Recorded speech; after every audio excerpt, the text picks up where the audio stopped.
Paying your outstanding debt obligations could potentially negatively impact your credit health. It's an absurd concept, but unfortunately for thousands of consumers, they're asking themselves, what happens if I pay this collection?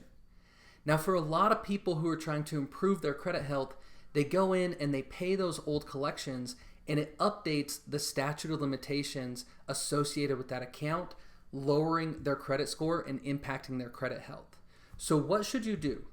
Well, if you've gone through the process of investigating it with the credit bureaus and proving its accuracy, then implementing a simple strategy to negotiate the outcome before the balance can assist you with removing the derogatory information from the credit profile upon payment.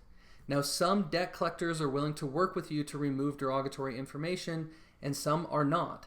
So be picky about the decision that you make on whether or not it's in your best interest to negotiate or resolve that account.